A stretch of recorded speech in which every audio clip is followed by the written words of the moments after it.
guilty pleasures is actually indulging in reality or trash TV. So I really like America's Got Talent, Gogglebox, The Bachelor, Bachelor in Paradise. So all of those shows that just help me relax and wind down after a busy day. Hi, my name is Kim and I go by the handle Kim Sam on social media. I am a Greek Australian and I currently live in Sydney, Australia. I currently work as a freelance communications consultant in the healthcare industry, and I primarily work with pharmaceutical companies to assist with the development and the delivery of strategies for healthcare professionals and for patients. So I've actually been wearing wigs for roughly 3.5 years now.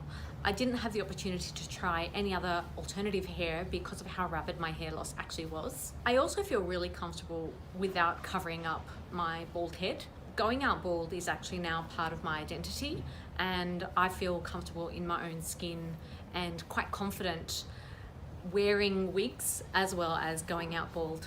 The one thing that I wish I knew when I started my hair loss journey is no one's actually looking at my hairline.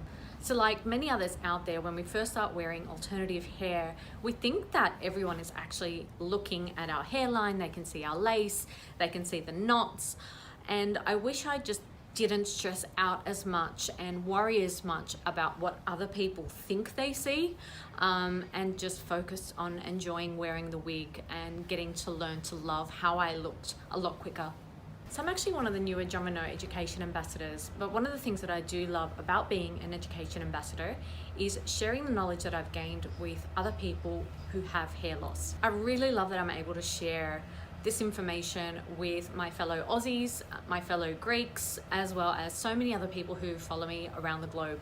So one thing that I've actually learned about myself whilst being an education ambassador is that I feel a lot more confident and comfortable talking about hair loss and about my alopecia. I actually have a really extensive bucket list, and number one on my bucket list must be probably the Greek islands. So I want to travel to as many Greek islands as I can. There are roughly 200 inhabited Greek islands at the moment, and I have only visited a fraction of them. So number two on my bucket list would actually be hot air ballooning. It's been a dream of mine to hot air balloon in the early morning hours to see the sunrise. Yeah, it just seems so magical, and it's something that I've always wanted to do.